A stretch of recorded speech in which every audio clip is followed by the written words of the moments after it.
Hello, Jagan. Hello, Jim. Episode 3. Your other half.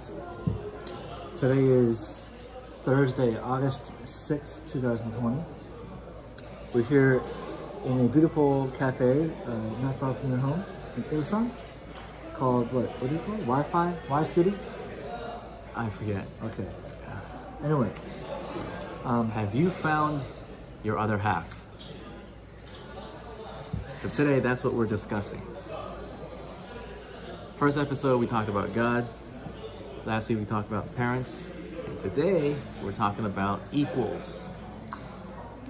And Yes. The reason I believe this conversation is going to be interesting is not only because we each have our unique views, but also we have different statuses. A friend here is married with 2 kids, and I am still single. My number going out below. I'm just kidding. Like and subscribe, huh? Like and subscribe. And leave your number. And call me. Okay. So the real topic here is marriage. If I had to put it in another term. Yep. Let's start with the definition. Let me ask you first, because I know what I'm going to say. You know what I'm going to say. What is your definition of marriage, Shaken?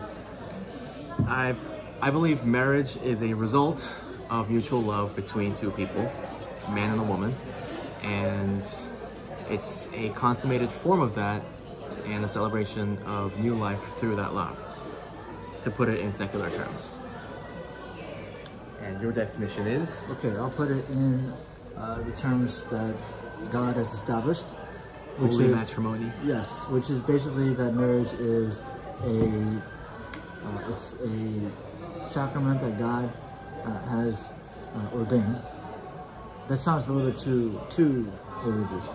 Let's just say that it's an institution that God has created between one man and one woman to have a committed relationship for the purpose of forming a spiritual, physical, and emotional union, basically a merging. It's almost like a little merging. That's why we say the other half, right? Mm-hmm. Speaking of our spouse. And really it's a reflection of, it's a partial reflection, it's a poor reflection, but it's a symbol of the spiritual union that God himself has within the Trinity. And I think in practical terms, it's probably the best way for we as humans to learn how to love another person the way that God has loved us, namely selflessly, sacrificially, unconditionally. Unconditionally, very good, and with a commitment. Okay, so that kind of leads into the purpose. We both touched on it a little bit, but Jacob, what would you say is the purpose of marriage? Like why in the world would a single guy who loves to play the field and be available, live the bachelor life, free of responsibility, what's the purpose of marriage? As a bachelor myself, I cannot answer that from the heart. I can only assume from the head that because everyone else is doing it, I don't want to be left behind. I don't want to feel left out. And all my friends are attending events as parents, meeting other parents through their kids at school, birthday parties, and I'm the only bachelor having a steak at home by myself, serving for one. Or you meet someone that you truly love, or you think you love, and you believe that this person, in all their imperfections and mannerisms, is the right person for you. And you believe that you can consummate the love by pretty much vowing to stick together no matter what, through sickness and in health, through good and bad, through rich and poor, until death do you part. Are you sure I'm the married guy, not you? Because you just cited the vows like better than I remember. Okay. So you touched on basically like maybe social norms, maybe even social pressure you feel, loneliness to some extent. You know, if I were in your shoes, looking at parents and kids, I'm not sure I'd feel like I want any piece of that, especially when I see misbehaving little kids and how stressful it is and how just how mundane it seems. But having said that, you know, we'll have plenty of time to talk about the joys of marriage. Actually, that's going to be at the end. But let me just give another spin on the purpose. Okay, so as I touched on before, you know, it's about God's design, and God gives us a purpose in life, which is to basically worship Him and glorify Him in all that we do. Also, not to make it sound like it's just almost like a duty, but it's to enjoy Him and to enjoy the life that He's given us, to enjoy food, enjoy relationships, enjoy leisure, you know, exercise, whatever it is. Enjoy the beauty of art, okay? Being out in nature. So I think marriage in a similar way, well, I should say in a very specific way, is the purpose of it is to learn how to love somebody unconditionally. Because again, that's the example that God has left for us. And there's nothing like marriage where, in my case, you know, my wife knows more about me than pretty much anyone outside my mom. And maybe at this point a lot more than my mom, because I spent time, you know, the past 10 years, going on 10 years, 12 years together, 10 years in marriage, and actually 13 years together. So yeah, it's about learning how to love unconditionally. That's the purpose of it. Another purpose of it actually is to raise children. One thing that God said in the very beginning, very early on, after making Adam and Eve, was to be fruitful and multiply.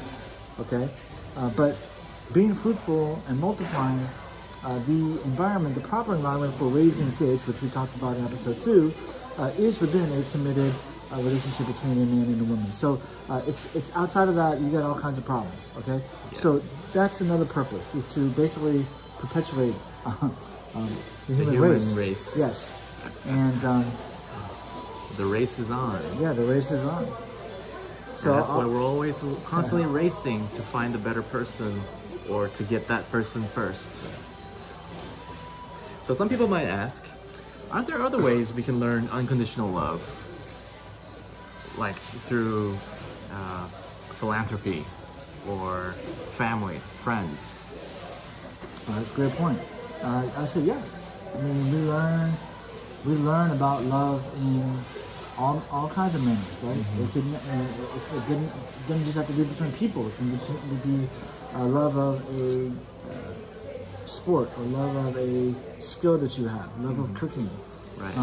Now, I don't want to get too off the topic here, but again, I do think that the uniqueness about marriage is it's almost mystical, and that's why if you take God out of the equation, I can see why people would argue, why can't you have marriage between a man and a man, or between a man and his dog, or between me and my phone, if that's what I love. Like, that's the logical conclusion. Because our phones don't talk back to us. Our dogs don't stab us in the back. Yeah, there you go.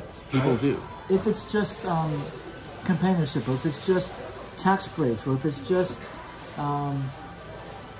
stability or security or whatever, like that then you can find it through all kinds of things. But there is an element where again, it's like you literally are bonded with a person, and that's why. So Jake, let's just cut to the chase here, right? Because it's been so G-rated. I mean, sex is literally the physical consummation in marriage. Now, it's supposed to be after the vows have been taken. Why? Because once you have had sex, there is a inseparable bond that's been formed, and you are a part of each other. Correct. And when you basically remove yourself from that person by no longer seeing them, or by having other partners, it's like the illustration I was given many years ago, I'm sure I mentioned this, is if you take two pieces of paper okay? Let's just say these are pieces of paper here, and I glue them together, okay? I put super glue on each of them and I glue them together. That's what sex is.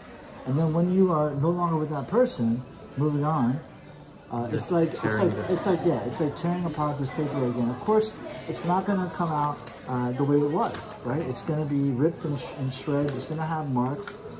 You may never get.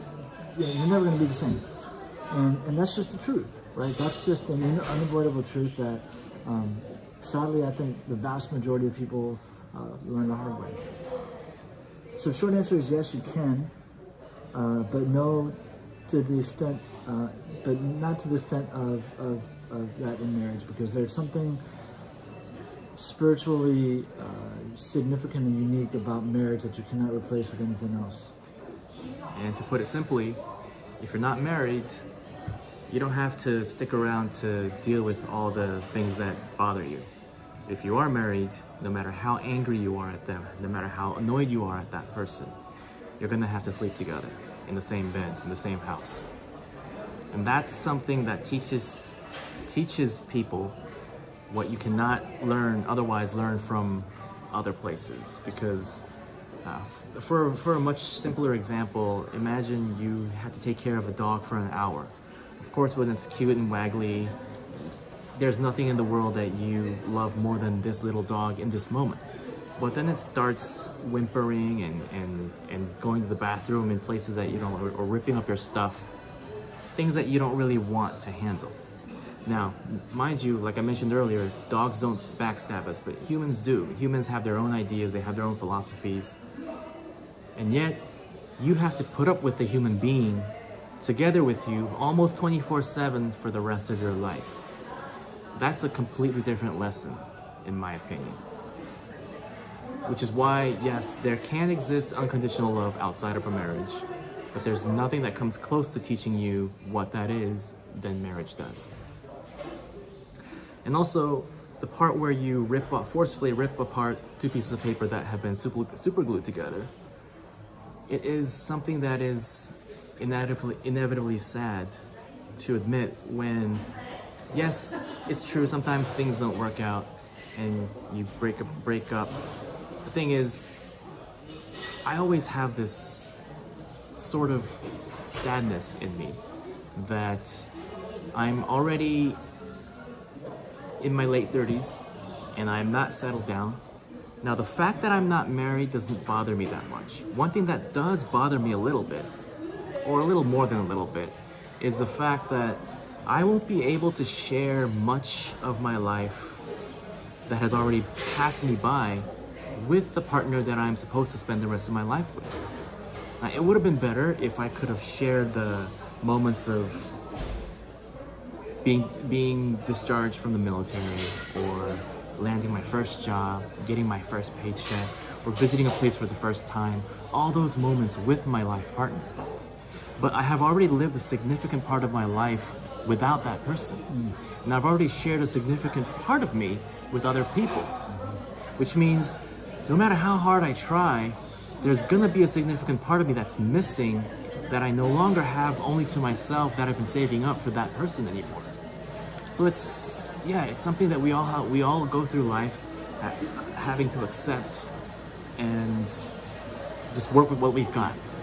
It's not ideal, and that's the part that bothers me a little more than a little.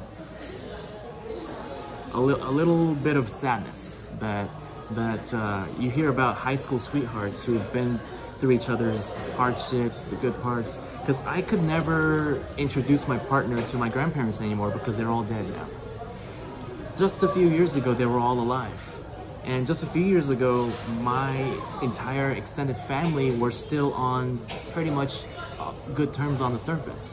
Which means if I had met my partner then, my life's partner then, I would have been able to share those special moments and be able to show her what my family is. Now, of course, my extended family's going through the process of falling apart. We don't know how it's going to turn out, but right now there are many people that I can no longer introduce to that person, and no longer aspects of my life that I can share with that person, because it's all in the past now. Too much of it's in the past. So if you've met each other early on, and you've never had the experience of meeting other people, you might have the sense of fear, FOMO, fear of missing out. But compared to the sense of loss that you might feel when you meet someone so late in life, I think that's a much more preferable fear of missing out. Well, no, I'm sad. For me?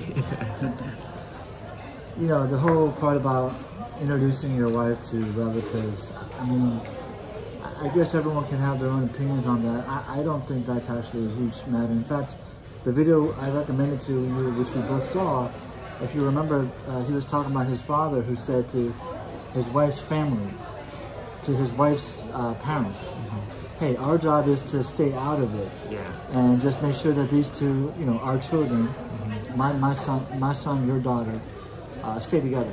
And largely, I think that's true, you know, and that's biblical because I think I talked about this last week. You know, we basically have two stages, and this will be a segue into our next topic. The first stage is you're with your family of origin. You're a child. You have parents, hopefully, a mother and a father. You may have siblings, and until basically you marry, you know, that's your family. Right. I mean, think about it. That's your family. You don't have another family. But then once you marry, it's like a complete new chapter. Now, your allegiance, your priority, your focus, everything, the energy primarily goes toward your wife and hopefully raising children. So what I would say to you is, okay, since you already are driven or you have this sense of sadness and loss, maybe that can drive you to, I guess, get ready. You know, because I think a lot of marriage is not, you know, you do have to find the other person, so, quote unquote. Right. But so much of it is just being ready yourself. Right. It's looking inside, because look, I'll tell you just from my own experience. You know, there were many people in college. So when I was in college, I'm in my early 20s, early 20s. We would have like older people we look up to who were graduates and whatnot. We hear about them, and I remember it was weird to hear them getting married. Like, wow, it's such a grown-up thing to do. And I guess my point is that when there were people who were started reaching their 30s that we knew, you know, they were older than us, of course. Suddenly, like the dating time went down dramatically. Suddenly, people were much less picky. And as far as I know, all those marriages have worked out. So what did I learn from that? Basically what I learned is that, you know, if you're ready to get married, like you can pretty much get married. I don't want to make it sound too trivial, but I just think that somehow when we're younger, we have this mystical sense of like this magical person that's going to drop in our lap. And really it's not so much that. It's more like when you're ready, you know, like I said, people who are in their 30s, maybe they started feeling the pressure. Right. Suddenly, they didn't have to date that long. Maybe they weren't as picky, and they realized. Desperate. Well, you know, desperation might not be a bad thing in this Right. case, because if you're committed, see, desperate usually is negative because it means you're like looking for some kind of outside source of inspiration or outside sources of stability or fulfillment. And if you're looking for a marriage as something to fill the gap in your life, then it's not gonna work out very well, because you know ultimately what you're gonna learn is to actually help fill someone else's gaps or to serve another person. That's kind of what it's about, and that's why it's so painful for so many of us, myself included, 10 years in almost, because it's a hard lesson to learn.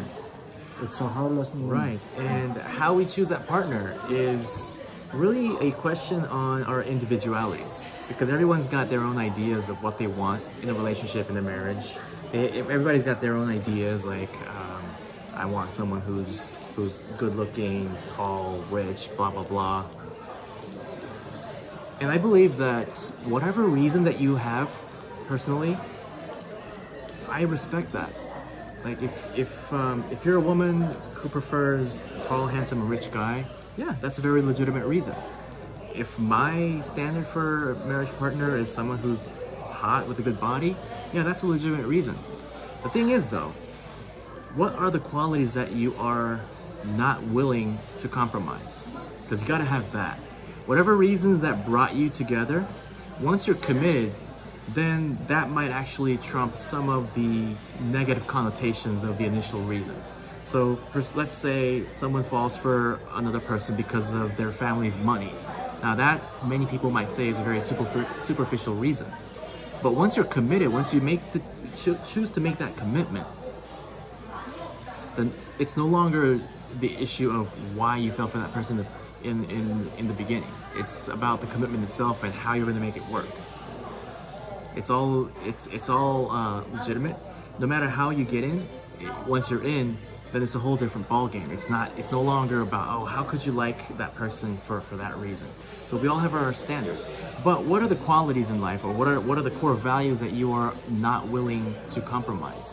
What are your unforgivable, is that the right way to put it? Non-negotiable. Non-negotiables.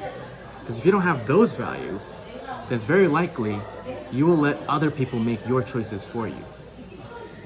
Or circumstance control your life. Oh, I'm in a very lonely place right now, and I just desperately want someone to be there, and somehow one person happens to be there, and you just tell yourself, all right, this is it. This must be a sign. And then years later, who knows? You might be happy, you might regret it. So if you have your list of non-negotiables, that might actually help you keep on track. So moving past that, once we are in the gates of marriage, is that what you were planning on moving on to next? Did you have anything to say about life stages of the individual? Life stages of the individual, as in, so first we're born, that we're members of our original family, and then we go through life, we grow in life, we meet our partners, spouses, and then we create our own families. And I guess that also entails our parts and our roles in them, be that as men and women of the family, or just as an individual going through life, through an endless, perpetual journey of finding growth and learning. What would you say, in your experience, were the things that you have learned on your part? As far as from starting a relationship and going into how have you changed as a human being, or how have you discovered yourself as a human being? Well, my story is, I don't know how normal this is. For me, I would say I was always retarded with regards to relationships. What I mean by retarded is literally like slowed in maturity and growth, behind where maybe I should have been. And there are lots of reasons for that, which I guess in terms of commitment? Commitment and maturity and understanding of how women are, how women think, what to look for. I was very driven, I still am in many ways, driven by selfish desires. Like, I know what I find attractive. Mm-hmm. You mentioned earlier not wanting to judge people's reasons. Well, people are free to make free to have their sort of checklist or values. But what I will say is, I think some are more wiser than others. So if you're married to someone based on looks, well, those looks are going to change. Mm-hmm. I don't care how good plastic surgery is in Korea. I don't care how much you exercise. Like, age, Father Time is undefeated, as they say. Okay, nobody escapes the hands of time. And so if you're basing your marriage on looks, and as an extension of that, probably like how good the sex is, for example. Yeah. Well, that passion is going to die down, and if you haven't learned that in your own experience, even with kids, like with toys, right? You're never more excited than the first day that you have a gift. In fact, you might be more excited before that with the anticipation of it. There have been studies done about vacations and all kinds of things where, like, the anticipation of a trip or a gift, or the early stages of sex with a new person, that's going to be the peak. It's only downhill from there. And so what are you going to hold on to?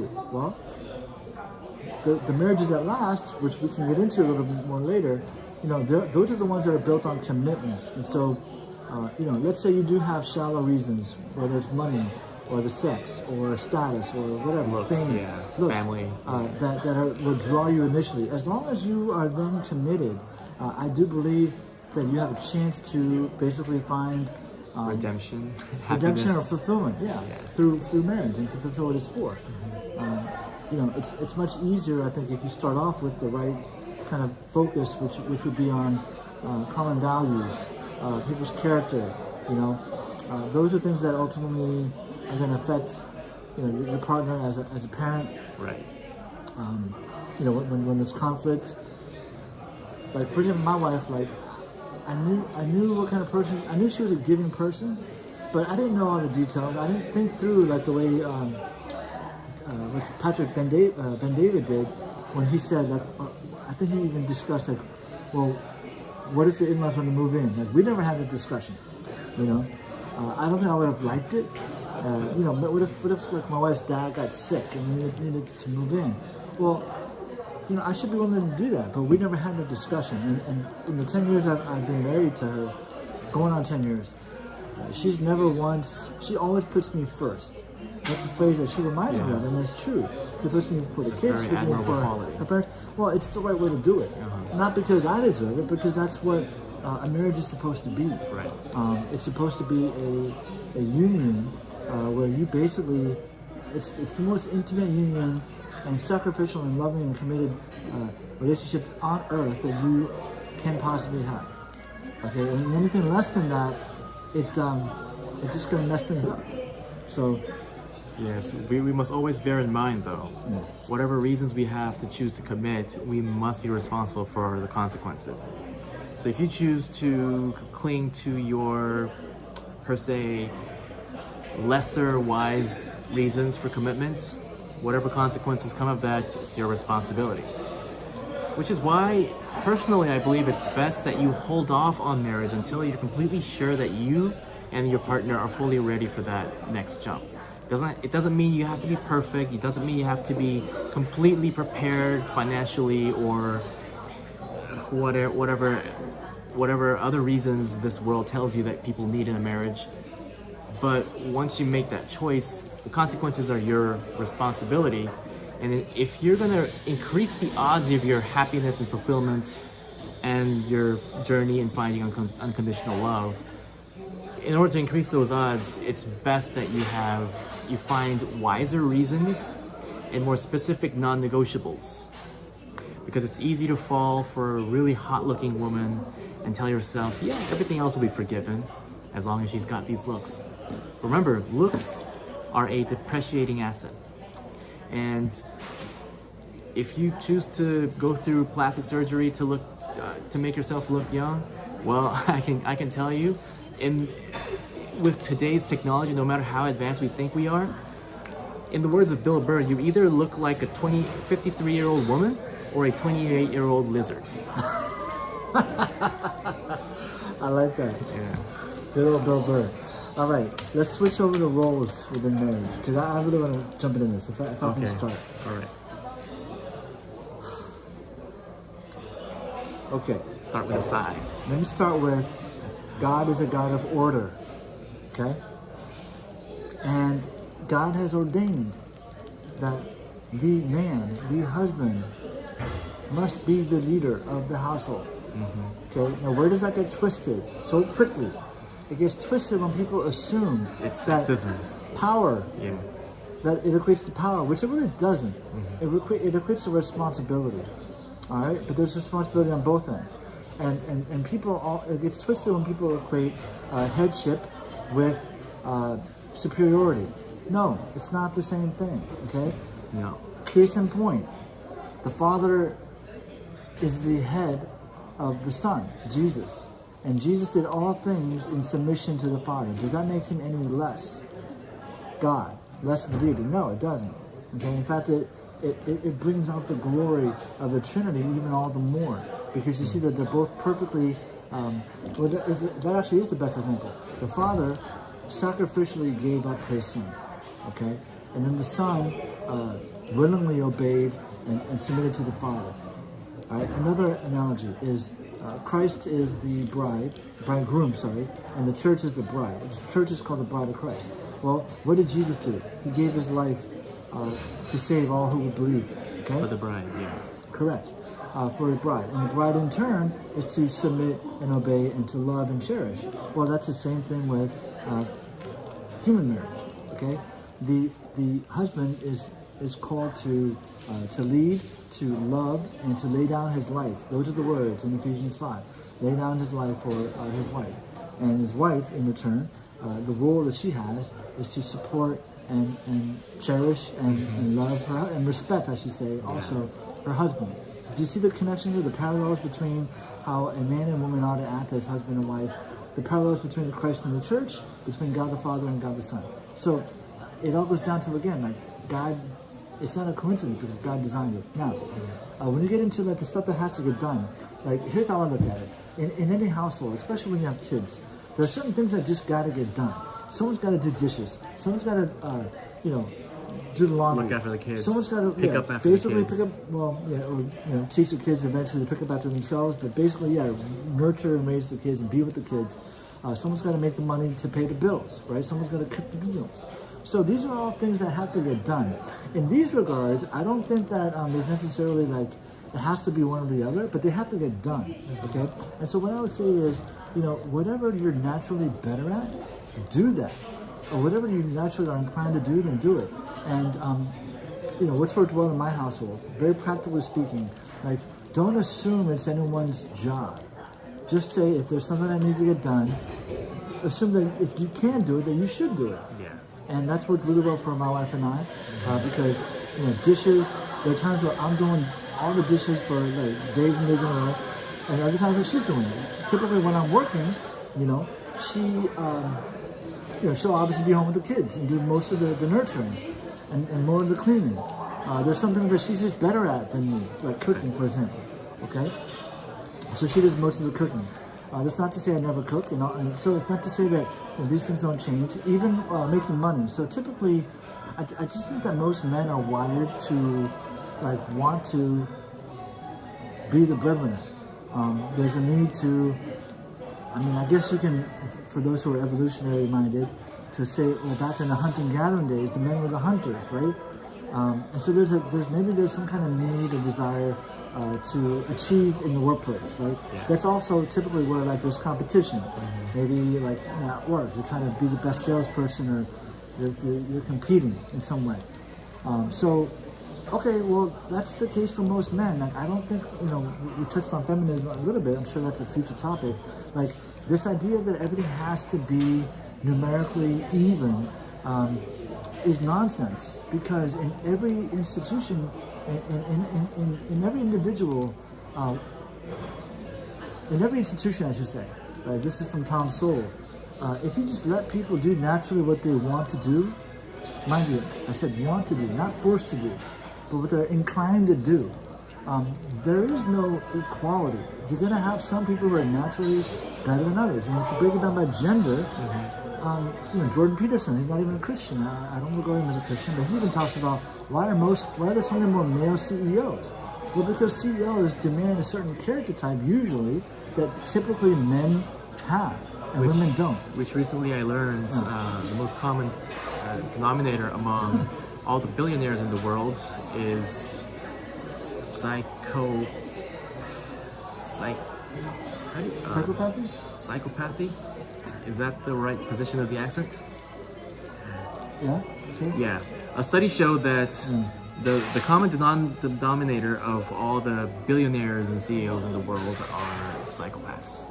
It's not to say that they will murder their family with an axe, but it just shows that a certain level of detachment may be required if you're going to accumulate all that wealth, because there will be times where you will be called into action to make tough choices, and without that emotional attachment to society or people, it'll be much easier to make the appropriate choice in terms of finance. But going back to the point, well, let me finish the point I was going to make about women. So another reason why I don't want to bleed too much into feminism, but as far as raising kids, I just think that that's been devalued so much. Mm-hmm. Raising children is arguably the most noble Not to mention difficult. I'm gonna kill that mosquito. Sorry, I missed it. That's embarrassing because the whole place got quiet. Giving birth to kids is like a superpower, as Ben Shapiro says. Yeah. It's a superpower, okay?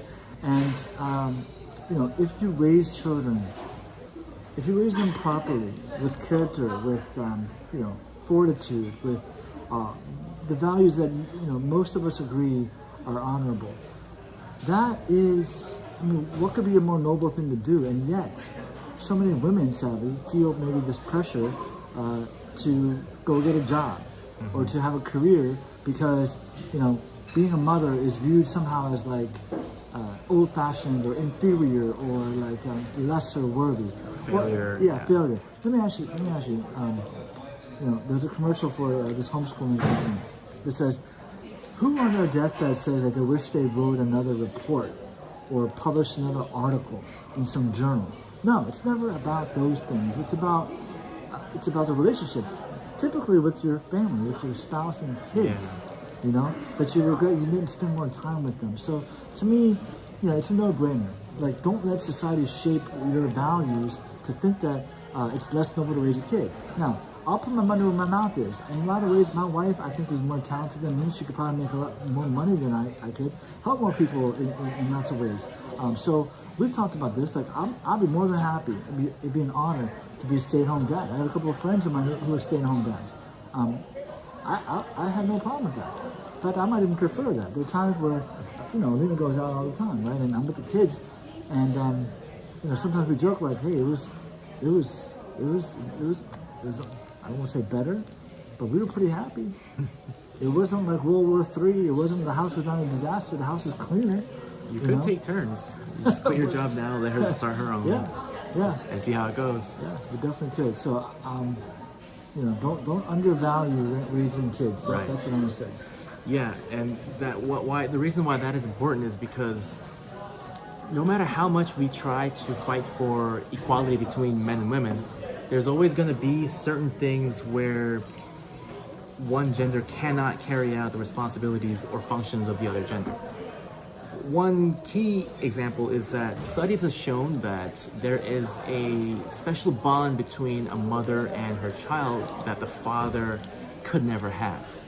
So in the first months after birth, it's important that the mother has more physical contact with her child, and if she actually massages the child with her own hands, it actually helps the child's development.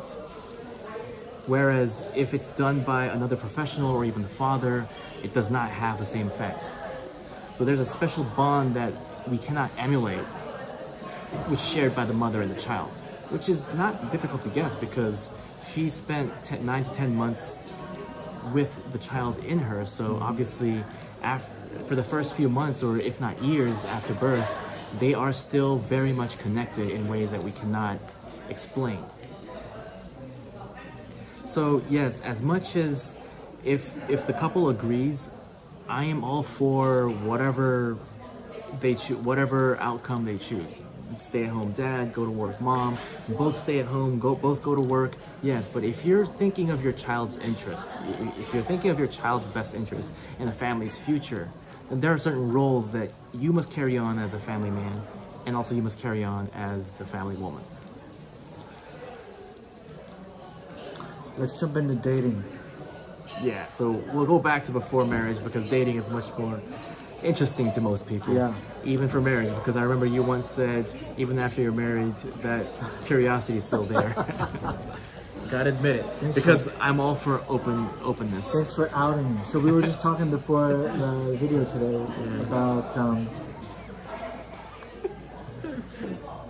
about this contact you received, and as we were talking, I want to throw out a definition. Yeah. It's gonna sound so crazy, but I actually believe it. I think I believe it. I'm like 90% there. I believe Courtship has to be kept short. Well, we talked about that last week. That's true too. I'm glad you remember that. But no, it's this. I've never said this before.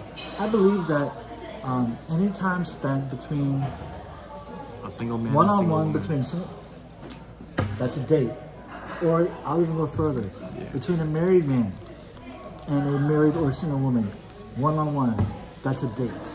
Okay, now why do I say that? Oh, we're not. No, I know, but that's why I'm saying it's a date. I'm not saying you're married to her, but you're going down the path toward marriage, whether you like it or not. Yeah. Now, I don't mean you're gonna get married. Don't get me wrong. Right. But let's just be honest, like you said earlier.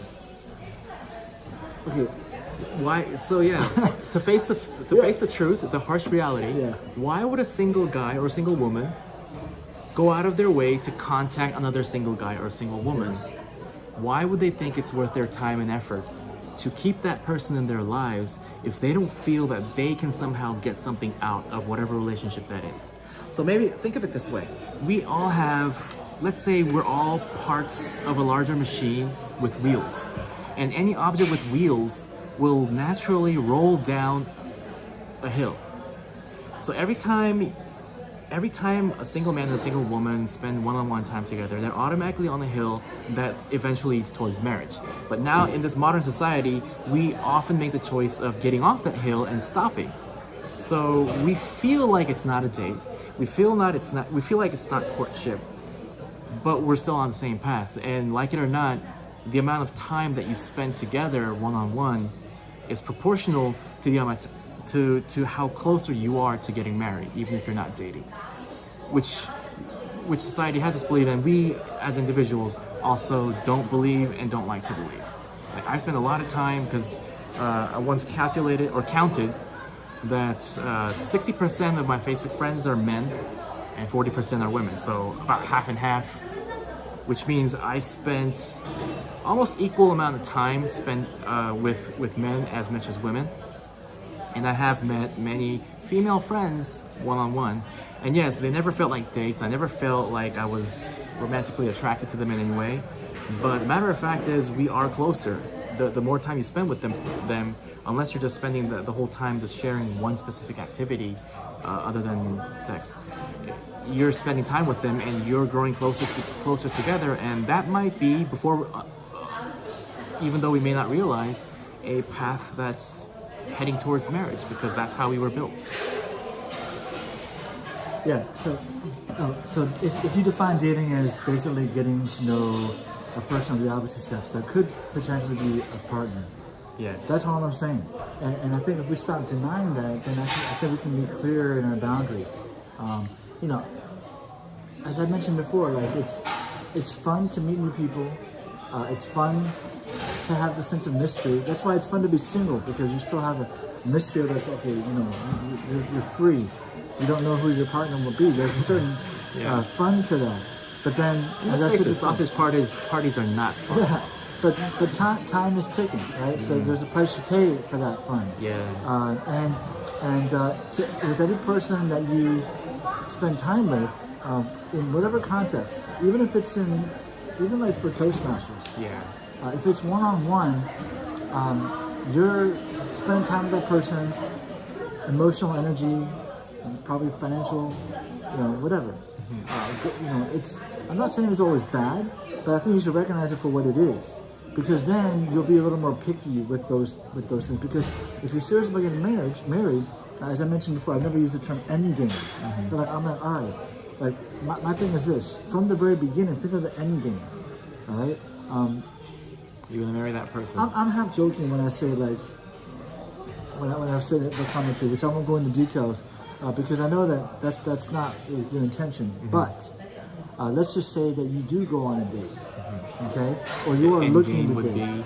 That should be the first thing on your mind. Right. Is there possibilities here? Then now you're gonna say, well, I don't know if there's possibility. Okay, but your intention should be be willing to go to the end game, because if it's not, then you're that much further. Why are you wasting your time? Yeah, you're not just wasting your time, but you are, okay, let's put it this way, you're also affecting the other person. Like, I'll say this, I haven't talked about this before, but it's not a big dark secret, but, after I was dating my wife,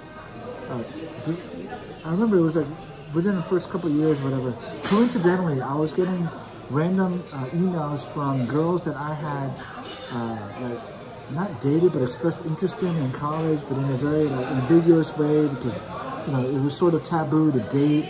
in the group that I was part of, the fellowship, and so there's a lot of uncertainty, and things in my end had ended very clearly, but on their end, obviously it hadn't, because they were on the verge of getting married, okay, and they were trying to find closure with me in some way. Even though you hadn't dated. Yeah, even though we hadn't dated, but I'd expressed interest in them. So just that fact that I expressed any interest, they had that sort of doubt in their mind: am I marrying the right person, or should I So contact they were reaching Jim? out to check. Yes, to check and see if I was still interested, basically, or what? Not even, That is so wrong. I don't see it. Especially for someone who's set to get married soon. Well, no, I'm not saying they were ready to get married. I don't know where they were in their stage, but they were. Okay, so they were probing. They were probing. Yeah, because what other reasons would there be for a single woman to contact a single man after some time, right? Yeah, they were just as confused as I was. That's how I take it. They were confused. They weren't sure about whether they were dating the right guy or about to marry the right guy. But why after all that time? Maybe they were in a more vulnerable state, I don't know. lonelier, or maybe they regretted not giving you a chance. I think it's the opposite. I think that they were about to make a commitment to somebody, and they wanted to make sure that they kind of. I guess it was FOMO. I mean, I don't know. I don't remember the details. If that's the case, whoever they were about to choose to commit to, well, they're in for some baggage. Maybe, But who doesn't have baggage? Okay, right? but I think, I choose to look at it this way. I made it clear in whatever way I responded that I had moved on, okay, and so I think they got the idea. So I'm thinking now of another girl who I was never interested in, but she had interest in me, and then it was through a mutual friend that I just made a passing comment. I made a passing comment of something to the effect of like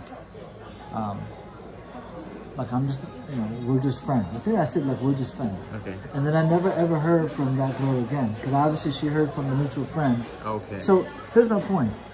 So that was a function of the mutual friend to probe you for her. I don't know if she probed me, but I mentioned to her, because again I had no idea, even though it should have been obvious, that the other girl was into me, because she was trying to spend time with me. We were like classmates. So prior to that conversation, she kept calling you or talking to you? Not kept calling me, but enough where she would go out of her way to spend time. Okay. Like when she was in town, I remember I took her around Virginia. We hung out one-on-one. And it wasn't, from my end, it wasn't a date. It was just hanging out with a friend from college. That's literally what it was. But to her, it was much more than that, right? So here's my point. Even if you're not attracted to the girl, you don't know what effect you're having on the other person, right? So it's delaying. I don't even want to say delaying. Like it's affecting, usually in a negative way, every relationship that gets intimate in any way, emotionally, physically, mentally, and has a expenditure of time, money, resources. There's a cost to that. Okay, and that's why, as Paul Washer said, as you cited, you should keep it short and focused and directed at the end game, because if there's no possibility of end game, and you should be able to find that out pretty quickly from your intentions, then you're just asking for more trouble. Right. So yeah, I didn't say that very eloquently, but. Well, you just confirmed some suspicions I've had in the past. Like, I've had several where I thought I had some good female friends. We were close enough, not really dating or not really heading down that path. But then there was these moments where I said something or did something that clearly conveyed my lack of intention of any romantic interest in them. And after that, contact from them was very scarce, if at all. And yeah, I sort of knew, but never really had that confirmation because, like, what would you do? Call them and say, okay, so why are you suddenly not calling me after I said that last time? The answer is obvious, right? But I was still left guessing and wondering if my suspicions were correct. But I guess from what you've just told me, that there's a high likelihood that might have been the case. And that's why men and women cannot just be friends, in my opinion, and especially if there's any sort of attraction. between the two, that definitely is asking for trouble, unless you end in marriage. So you got to think about the end game. And that's why there's such an emphasis from a Christian view of like not being physical, because once you get physical, once you have sex, like You're glued together. It's that glued piece of paper, and if you can avoid that while courting, then at least you can get off. There's still going to be some emotional baggage. Like that's what I had with these girls I was mentioning. I was never physical with them, but there was a lot of deep emotional baggage, and I still carry some weight from not just those, but other examples of girls that like I've met. I mean, I've met girls in all kinds of places. I met girls online. Like who knows how I've affected them, especially the ones that basically you turn away. And you reinforce their insecurities. So yeah, I'm not gonna deny that I would have played major roles, or at least minor roles, in other people's lives. Not only women, but also men. But also even the women that I've met in passing or dated for short periods of time. Yes, they have affected at least my way of thinking, my mentality, anything. So yes, I guess if you put it that way, not just to be religious or to be, in other words, prude, but just think of it in loving terms for your life's partner, your spouse, or your would-be spouse. Like, you're not saving yourself enough for that person. Of course, people are endless, so there's still plenty of love you can give them, even if you've gone around your share of the dating field. But what I'm trying to say is, the more unique you are to your actual life partner, the better. And the more time, the more experience you have sharing parts of you with other people who is not your life partner, then yeah, we sadly you have to admit that there's that much less of you left to give to that person. Amen. Moving on to longevity. So think about these old elderly couples who've been together for 50 years, or these high school sweethearts you mentioned who married for 20, 30, 40, 50, 60 years. And still love each other as if they were 20. It'd be great if we can find some of those to interview, actually. But what would they tell you? What would they tell you? I've heard some stories. Yeah. Back when I was a financial advisor in insurance, I met with a lot of women, because especially in Korea, women are in charge of the family's finances. And after talking about money, we would inevitably get into the conversation of, they'll ask me, am I dating anyone? And then that conversation will eventually lead to the topic of dating, marriage, and so forth. And I've heard that I have a list of maybe 5 or 6 couples that I know in real life whom I believe so far have displayed a very idealistic type of marriage relationship. Like, not to go into the details, but the type that you could easily imagine them being 80 and still together as if they're 20. And they all tell me that it's very difficult and very often. And there are certain things that they can say to one another that will have the other person storming out of the room. But then there are things that they can say to the other person that will have them coming back into the room all better again. Yeah. So I guess it's about knowing each other, both your ups and your downs, knowing each other's buttons and knowing how not to push those buttons, or if you want to push those buttons, push them in the right ways, and then sticking to your responsibility with the consequences. As a non-married, as a bachelor, that's as far as I can get in terms of wisdom. Testimonies from couples I've met. Got it. Man, that thing has blood. And here, use that wet wipe you've been filling with. I'm glad we got that on tape. Man, if I could show you that blood splatter, that's a lot of blood. You want to give it a shot? Yeah. Go ahead. For those of you who are not eating, zoom in on that bad boy. Now, let me hold it even closer. Yes. Real blood. Okay. And that How do we could be an segue? accurate representation Yes. How do we segue from of that? marriage. Let's talk about The longevity. bloodiness. Yes. Blood, sweat, and tears. And catching mosquitoes. Yeah. So, what's the key to longevity? I think commitment in one word. Endurance. Endurance. It sounds like, man, it sounds like a marathon. Yeah, it is. A lot like a marathon or like life is like a marathon. it's like a war. Yeah. You know, strangely, I'm thinking about what the late Kobe Bryant said when someone asked him like how he kind of kept his marriage so strong, especially after committing adultery, if not more. Right. And he said competitiveness. He said they're both competitive. In other words, it was almost like they wanted to beat the odds, right? They wanted to beat this opponent. The opponent being whatever divorce, or the opponent being like them failing, right? Failure as the opponent. So I feel like that those words would have had more power coming from his wife instead of the guy who committed adultery. Sure. I mean, I don't know Kobe that much. I just know he's a basketball legend, and may his soul rest in peace. For all I know, I don't dislike the guy. I don't like the guy, but just from an objective point of view, it would have been much more powerful if those words, those forgiving or justifying words. Inspiring words would have come from the person who actually had to endure what their partner has committed. Sorry. no, it gave me a chance to think more. I don't know what has.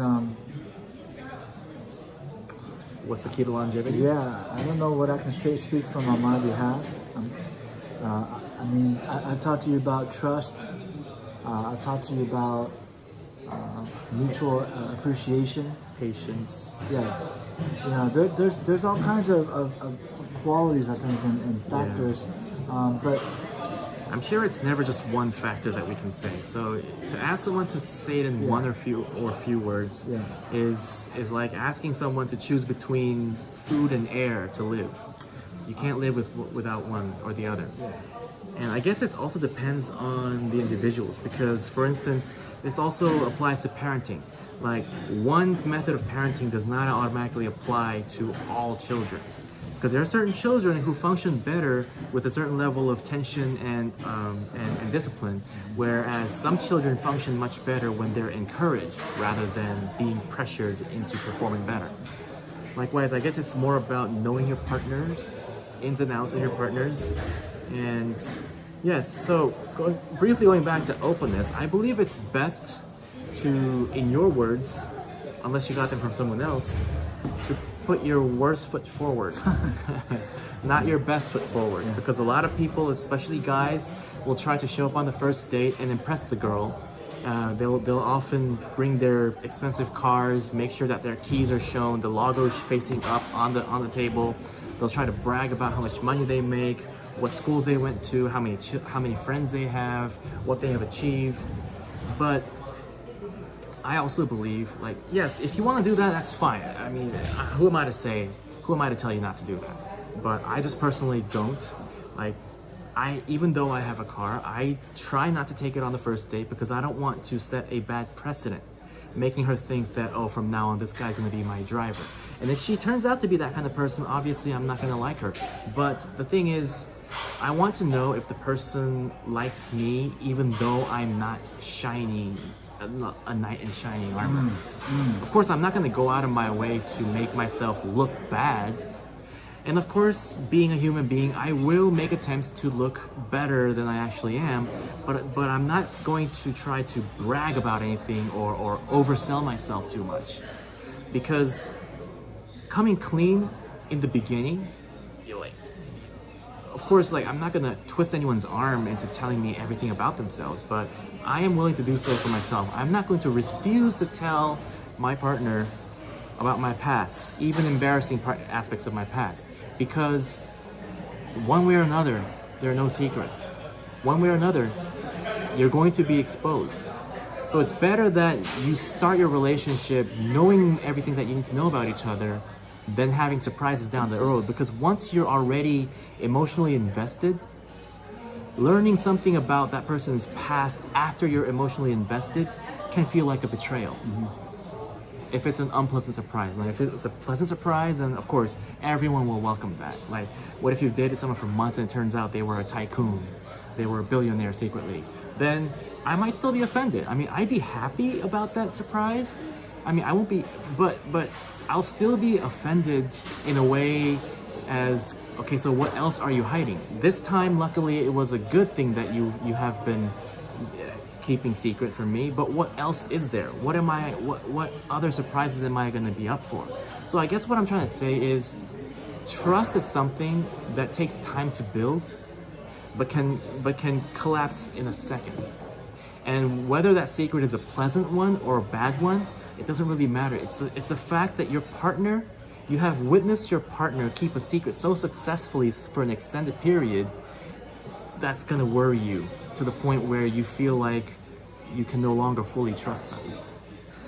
So putting all your cards on a table, whether it's your dating history or an embarrassing past of I don't know, life failures, debts, criminal records, whatnot, let them see you for who you are. Now, of course, don't say that off the bat, like, hi, my name is Jake, and by the way, I'm a felon. Don't do that, but at least don't make it feel like you've been hiding it or testing them in any way. You gotta be genuine, you gotta be honest, sincere, and a part of being sincere is admitting things about yourself that might be interesting, that might be embarrassing or interesting at the cost of risk of judgment. And if it turns out they're the judgmental kind, then they were not for you. If they can accept for who you are, then there's only one direction up from there. As an experienced married man, your thoughts? Well, you reminded me that my wife, when she met me, I was broke. I was fatter than I am now. I was just as selfish, probably a lot more at the time. And I really didn't have much going for me. Yet, here we are, you know. And in the beginning, it was definitely, and by the way, I wasn't even looking for, I wasn't looking for marriage, man. That was the last thing on my mind. I was in the middle of my bachelor life, just content to squander away whatever modest savings I've had, you know, gambling, just living a wild life relative to kind of, you know, the norm for me to that point. So she caught me at my worst, you know, and as I said before, within our first date, because I was so not even looking to get married, I mean, I didn't care letting down my guard, you know, passing gas, okay, within the first 1 or 2 dates, whatever, just being disgusting. And that did not turn her away. So in my mind, okay, I thought, well, she's not going away. I got spending time with her. She's very thoughtful, very generous.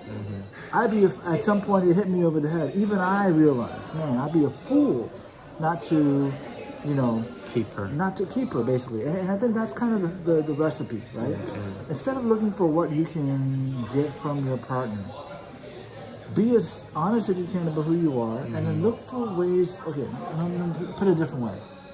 I was drawn to my wife because of her selflessness and her thoughtfulness and her generosity.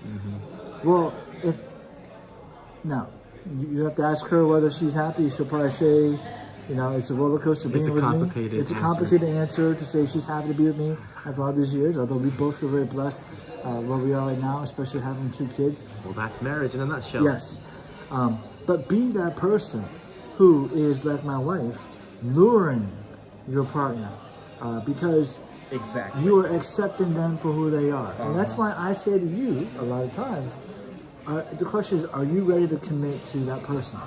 Even the people in your past who I know about. Like, I believe to this day, like, you know, you can't say that they were or were not the right person. They weren't. As a result.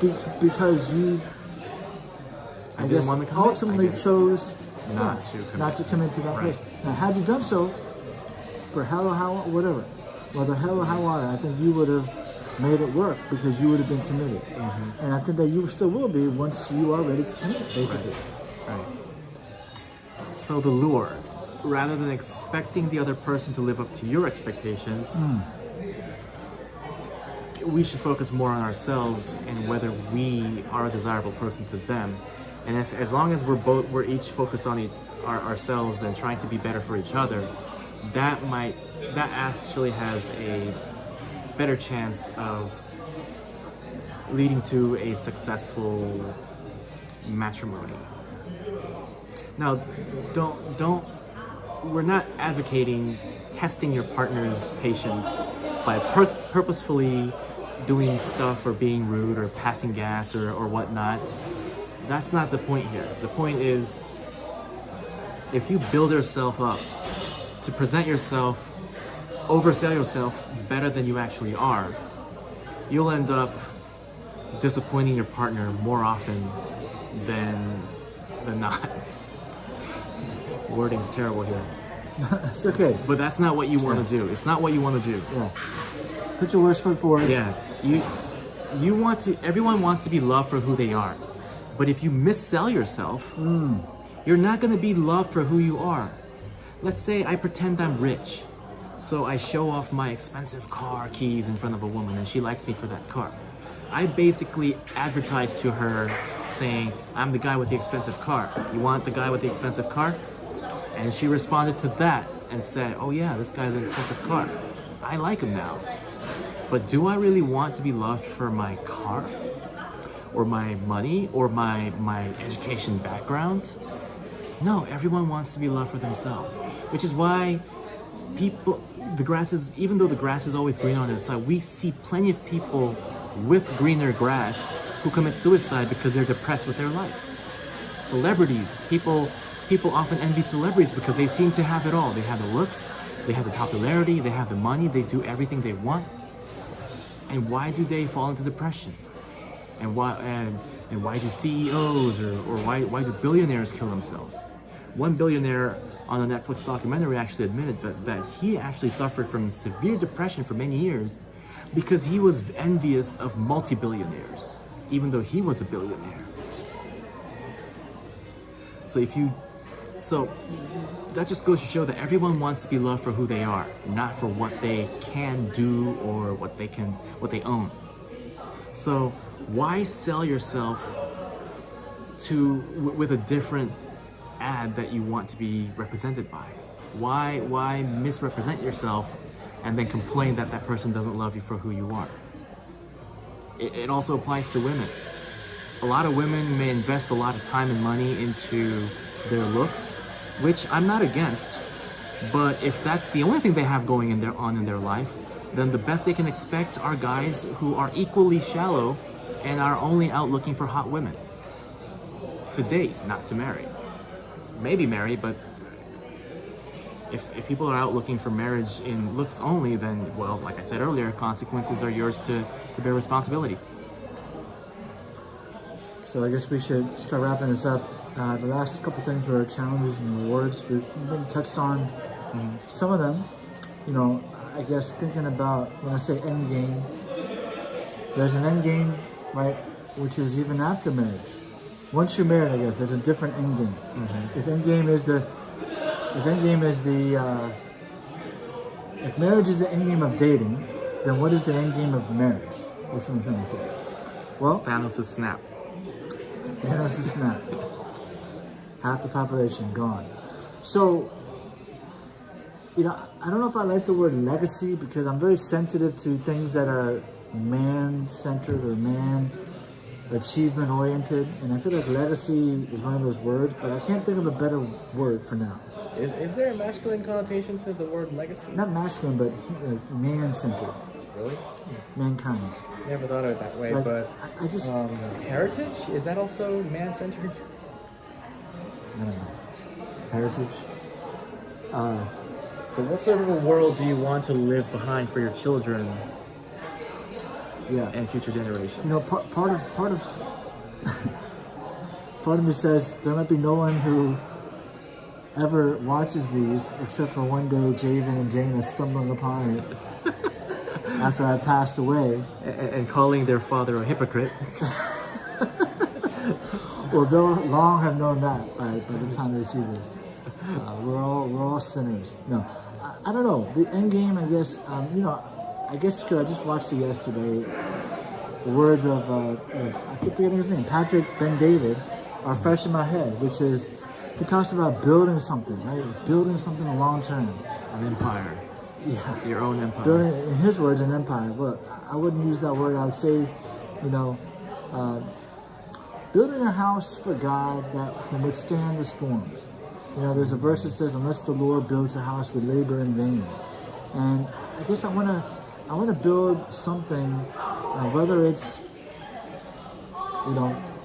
the character of my children, or helping others in some way through even these kind of videos, or through my job as a teacher, whatever the case may be, being a faithful husband, maybe switching the tide of, reversing the pattern that Alina and I have experienced in our own lives, the pattern of divorce, the pattern of abuse, which we're already guilty of, but there's an opportunity, right? So, just the fact that we have the stability of the commitment of a marriage and family. It's like, okay, we can build something on top of this. I'm not just floating around there. Not to say that you're aimlessly floating.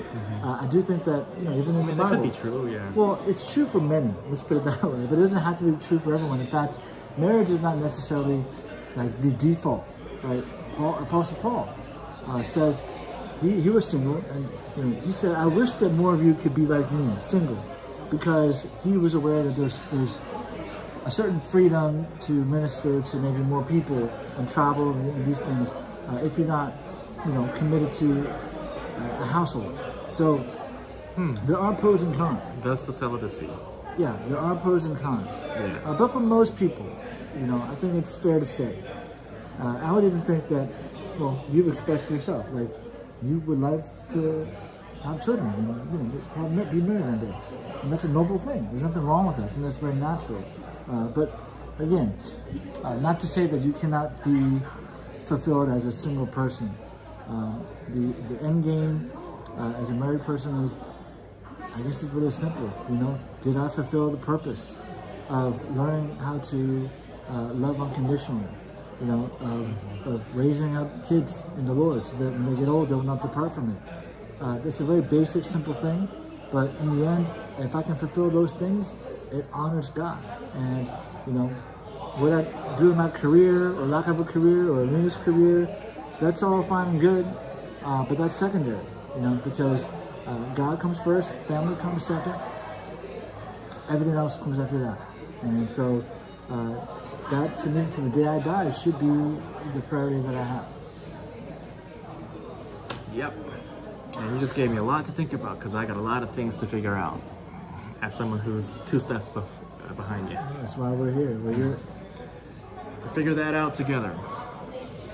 Challenges, I figure we've touched on a lot of the challenges that we face throughout the course of a relationship, which I guess we talked about the resolutions, the solutions before the actual challenges. Like, what happens if you happen to meet someone who has all the qualities that your current spouse or partner has, but better, like in every way. Look better, sweeter, kinder, smarter, more giving, more spiritual. Did you say smarter? Yeah.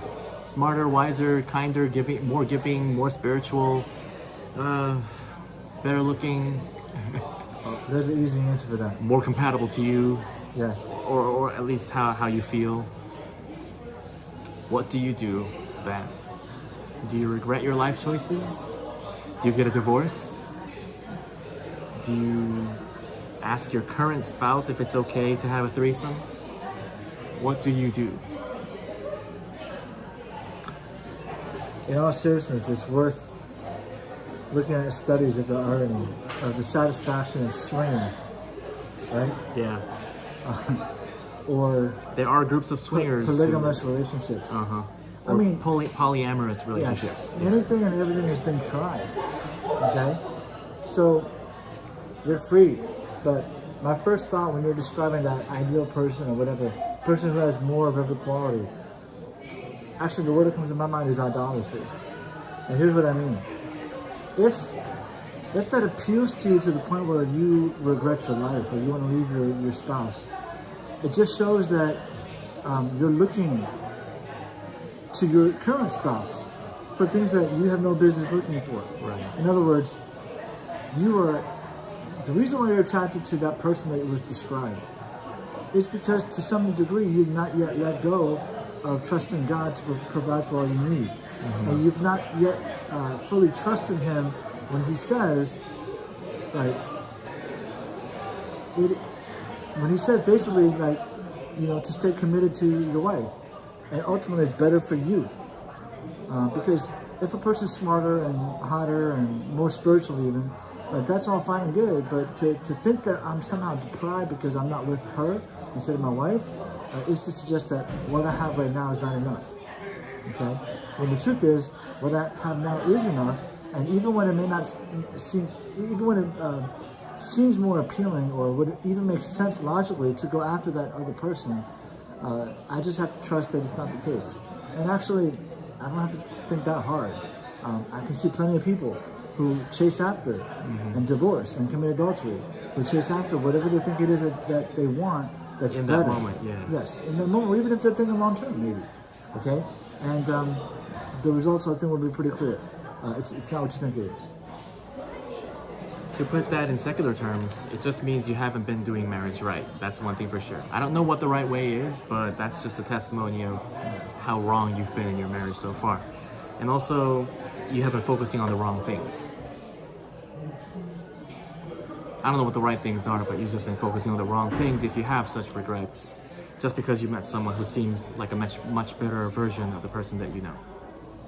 Because at that point, the things that you know about your partner, your spouse, the times that you've shared with one another, all the good and the bad, has got to bear much more meaning than the superficiality of, oh, this person is a much better version of my wife or my husband. And if that bears no weight in your decision to feel that regret or not to feel that regret of not being with the better version, just remember that even if you do end up leaving your current spouse to be with that person, one day the same thing's going to repeat itself again. One day you'll find the person who is an even better version of this newer version. It's just a repetitive process because 7.5 billion people on this earth, including homosexuals, there's no knowing when you'll find who attractive. Whom. So yeah, if you ask me what's the right way to go about marriage, I've never been married, so I don't know. I don't really know. It depends on the relationship that I'll have with that person and the consequences of the choices that I make. One thing I do know is that if you're seriously pondering, just because you met a better version of your spouse, if you've made the right choice or if you've made the wrong choice, then it just means that you've been going about it all wrong. Maybe you shouldn't have gotten married in the first place. It's a little harsh, but I guess it's really not fair for your spouse. But imagine the same thing happened to you. Your spouse one day came home and told you that, oh, I found a much better version of you today. There's actually an interesting Netflix show around that. I forgot the title of it, but it stars Paul Rudd. So it's both funny and also thought-provoking because one day a much better version, much successful, sweeter, kinder, better looking, healthier version of the husband shows up at the house and things go from there. So I'm not exactly endorsing it for any sort of profit or anything, but it's just a thought. The 2022 World Cup is scheduled to be in Qatar. And my prediction is that by the next World Cup, Jake and Cho will now be Mr. and Mrs. Jake and Cho. And you will meet Mrs. Cho right here on this channel. JnJ